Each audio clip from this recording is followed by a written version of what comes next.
তাজকিরাতুর রশিদ কিতাবে একাধিক জায়গায় হাজী ইমদাদুল্লাহ মুহাজিরে মাক্কিকে আলা হযরত লিখেছেন। সুবহানাল্লাহ হবে না? সুবহানাল্লাহ। তোমার বাপের লুঙ্গিটা কে ধুইবে? না কি বলেন? নিজের কিতাবটা কে পড়বে?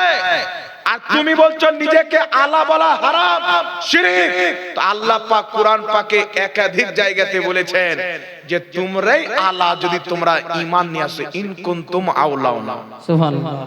আল্লাহ পাক বলেছেন তোমরাই আলা যদি তোমরা ঈমান এনো। মুমিনদেরকে আল্লাহ পাক আলা বলেছেন। তো আলা বলার যে ব্যক্তি বিরোধিতা করবে সেই ব্যক্তি কোরআনের বিরোধিতা করবে। জি জি, আল্লাহ নিজে মুমিনকে কোরআন পাকে একাধিক জায়গাতে আলা বলেছেন। আর এই গাধা বলেছে আলা বলা ফিরআউনের তরিকা। তো আল্লাহকে তুমি ফিরআউন বলবে পাটলা? এত মূর্খ, এত জাহিল। আর দেওবন্দিদের বড় বড় যারা মৌলবি আছে এরা সব ভাদ্র মাসের কুকুরের মতো চুপচাপ হয়ে গেছে। এর জবানে কোনো লাগাম লাগায় না। এ যা ইচ্ছা তাই বলে শরীয়তকে ধ্বংস করছে, ইসলামের হুদুদকে পার করে কোরআন হাদিসকে বদনাম করছে। আর এদের টুপিওয়ালা শয়তান সব মাদ্রাসায় বসে তাসবিহ গুনছে। আমরা কোনো ভুল কথা বলি তো আমাদের বড় বড় আলেমরা সংশোধন করে, এই জাহাঙ্গীর এটা এইভাবে বলেছে, এইভাবে বলবে। আর এরা যদি কুফরি পর্যন্ত করে এদের মৌলবি সুবহানাল্লাহ বলে, কারণ দলটাই তো কাফিরদের দল, কুকুর শিয়ালদের দল। চ্যালেঞ্জ করে বলছি, একটা মৌলবি বলেছিল জালা হাজার তো নিজেকে কুকুর বলেছে, তো বেরেলভিরা কুকুরের দলের লোক। তো আমি বলেছিলাম তোমার বাপ দাও তো নিজেকে কুকুর বলেছে। এ ডাবচরি বলেছিল, এ ডাবচরি বলেছিল। তাজকিরাতুর রশিদ কিতাবে খলিল আহমদ আম্বেঠি, রশিদ আহমদ গাঙ্গোহির মুরিদ খলিল আহমদ গাঙ্গোঠি আম্বেঠি দেওবন্দীদের ইমাম, তাজকিরাতুর রশিদ কিতাবে লেখা আছে সে বলছে আমি খানকাহে রশিদিয়ার দরবারের কুকুর। তো ওরা কোন দলের লোক হলো ভাই? আলা হযরত তো মদিনার কুকুর বলেছেন, এ তো আর মৌলবীর খানকার কুকুর বলছেন। তো আল্লাহ এই শিয়ালদেরকে হেদায়েত দান করুক, সকলে পড়ুন আল্লাহুম্মা আমিন। এখন কিছু লোক বলবে জাহাঙ্গীর কড়া ভাষা বলে। আচ্ছা বলেন তো বাবা, একটা যদি ভালো মানুষ থাকে কি বলবেন? ভাই একটু সরেন তো, দাদা একটু সরেন তো, বাপ যে একটা সরেন তো। আর পাগলা কুত্তা যদি থাকে ওকে জুতালে মারবেন না? জি। আমাকে গিয়ে বলুন হুজুর একটু সরেন তো, সরেন তো। কেউ কেউ কেউ কেউ। তো এরা ওই জাতের লোক, একে ভালো মানুষ বলে হবে না। এ যেমন ভাবে আক্রমণ করবে তেমন ভাবে উত্তর আমাদের কাছে আছে। কথা বুঝতে পারছেন? এইজন্য আমি চ্যালেঞ্জ করতেছি একেবারে সুস্থ মস্তিষ্ক নিয়ে, দিমাগকে হাজির করে সারা পৃথিবীর দেওবন্দীকে চ্যালেঞ্জ করছে। আর দেওবন্দীরা যদি হালাল বাপের সন্তান থাকে, কুকুর শিয়ালের দলের লোক যদি না থাকে, চ্যালেঞ্জ অ্যাকসেপ্ট করে কিয়াম করা হারাম প্রমাণ করবে এবং শিরক প্রমাণ করবে। আর আমরা আলহামদুলিল্লাহ খাজা মঈনুদ্দিন চিশতির গোলাম হয়ে জায়েজ প্রমাণ করব। সুবহানাল্লাহ, সুবহানাল্লাহ। এই কালকে এটা চ্যালেঞ্জ আগে ছেড়ে দিও, দেখে কে দেওবন্দী মায়ের দুধ পান করেছে, বাত্তি বুঝে যাবে। এর জন্য এদের বক্তব্য শোনার চাইতে ঘাউ ঘাউ যে কুকুরগুলো করে ওগুলো শুনবেন, খুব ভালো লাগবে। আল্লাহ এদেরকে হেদায়েত দান করুক, সকলে পড়ুন আল্লাহুম্মা আমিন।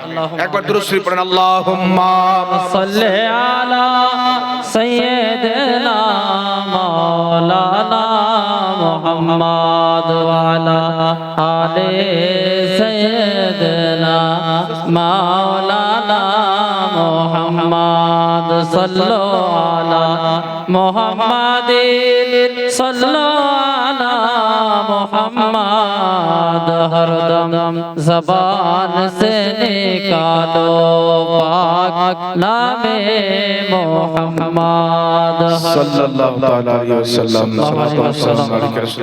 যাই হোক ইসলাম, আপনাদের সম্মুখে আয়াতে কারিমা পাঠ করেছিলাম, ইন্নাদ দীনা ওয়া ইনদাল্লাহিল ইসলাম। নিশ্চয় আল্লাহ তাবারাক ওয়া তাআলার নিকটে একমাত্র মনোনীত ধর্ম হচ্ছে ইসলাম। সুতরাং আমরা মুসলমান হয়ে ইসলামের যে পাঁচটি ভিত আহলে সুন্নাত ওয়াল জামাতে কায়েম থেকে নামাজ, রোজা, হজ, যাকাত যেন কায়েম করি, আমল করি, আর হারাম থেকে বাঁচি, হালাল পথে চলি। আর লাস্ট আমার একটি আবেদন এবং আপনাদের নিকটে একটা হাদিস পড়ে আমি আপনাদেরকে একটা নসিহত বললেও চলবে। নবী পাক সাল্লাল্লাহু আলাইহি ওয়াসাল্লাম বলেছেন, হয় তুমি আলিম হও, নচেত তালিবে ইলম হও, নচেত আলিমের বন্ধু হও, নচেত আলিমকে মোহাব্বত করনেওয়ালা হও। যদি এই চারটার মধ্যে তুমি একটাও না হও, রাসূল পাক বলছেন তুমি ধ্বংস হয়ে যাবে, বরবাদ হয়ে যাবে। সুতরাং আমাদের কর্তব্য হচ্ছে মসজিদে ইমাম, মাদ্রাসার শিক্ষক, যারা আলিমে দ্বীন আছেন, আমরা তাদেরকে সম্মান করি, তাদেরকে ভালোবাসি।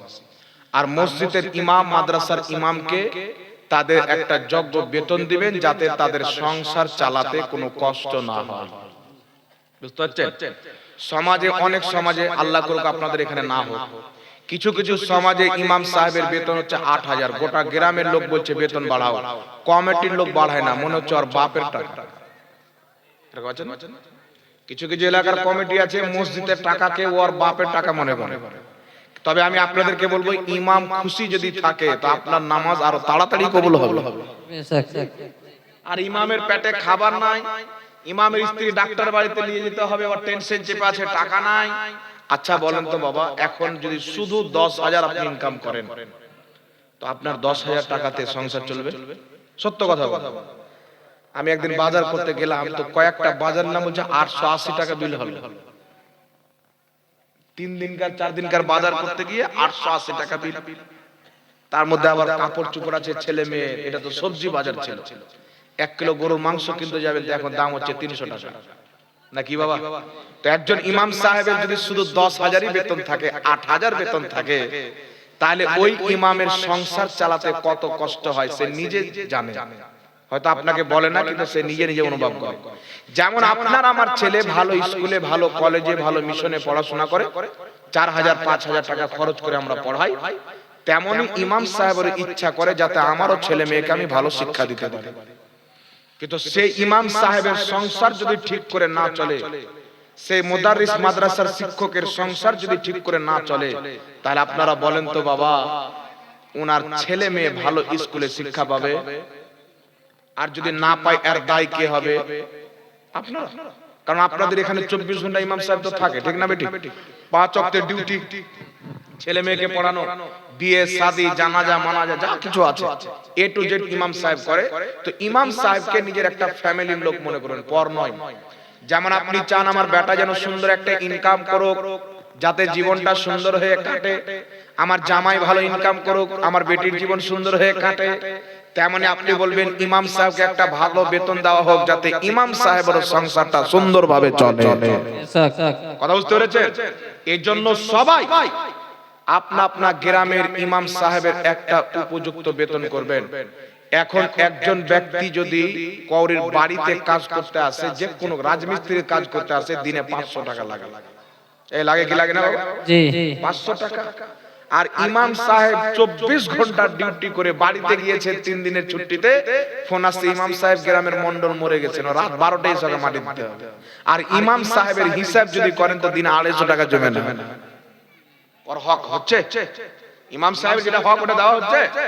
এজন্য সচেতন হন, নিজের ইমামের বেতন বাড়ান, মুদারিসদের বেতন বাড়ান, যাতে তার সংসারটা ভালোভাবে কাটে আর নিজের ছেলে মেয়েকে ভালো একটা শিক্ষা দিতে পারে। কথা বুঝতে পেরেছেন?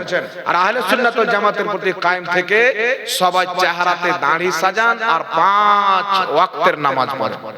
হবে তো ইনশাআল্লাহ? ইনশাআল্লাহ। হাত তুলে একজন ব্যক্তি বলেন তো যে আমি আজকে দাড়ি ছেড়ে দিলাম ইনশাআল্লাহ। আল্লাহকে সাক্ষী করে একজন ব্যক্তি আছেন? একজন ব্যক্তি আল্লাহকে সাক্ষী করে বলেন যে হুজুর আজকে থেকে ইনশাআল্লাহ আল্লাহর জন্য দাড়ি রেখে দেব? নাই। তাহলে 2 ঘন্টা এত গলা ফাটিয়ে বলে আমার লাভটা কি হলো? জি, একজন ব্যক্তি আল্লাহর জন্য হাত তুলে যে ইনশাআল্লাহ আজকে থেকে আমি দাড়ি ছেড়ে দিলাম। যারা আছে তার নয়, যে নাই সে বলেন যে আমি ছেড়ে দিলাম। হবে না ইনশাআল্লাহ? নাই না। আর একটা যদি বিয়ে করার ইচ্ছা থাকলে তো আমাদেরকে জানাবেন, দিয়ে দেবো ইনশাআল্লাহ, নাকি? কিছু লোক আছেন 50-60 বছর বয়স হয়ে গেছেন, এমন ভাবে দাড়ি কাটে মনে হচ্ছে কালকে ডবল বিয়ে করতে যাবে। মানে এক পাও কবরে চলে গেছে। আর আমার কিছু বাবা আছেন, এনারা আবার দাড়ি ছাড়ে তো ফুচকা ডিজাইন, ইতি বিড়ি বিড়ি দাড়ি। এক মুষ্টির বেশি দাড়ি কাটা হারাম, আর এক মুষ্টির বেশি দাড়ি কাটা জায়েজ, কোন কোন সময় মুস্তাহাব। এক মুষ্টির বেশি দাড়ি হলো, আপনি কেটেলেন, এটা জায়েজ আছে, নবী পাক সাইজ করতেন। আব্দুল্লাহ ইবনে উমরও কাটতেন, বুখারী শরীফে হাদিস আছে। এইজন্য এক মুষ্টি দাড়ি বেশি কাটে। নবী পাক বলছেন তোমরা দাড়ি লম্বা করো, কিন্তু ইহুদির মতো করিও না। ইহুদিরা দাড়ি ছেড়ে দেয়, ওদের লুঙ্গি টুঙ্গি সব পার করে চলে যায়, তবু ওরা কাটে না। আর ইহুদিদের সুন্নাতে আমল করে ওয়াহাবিরা।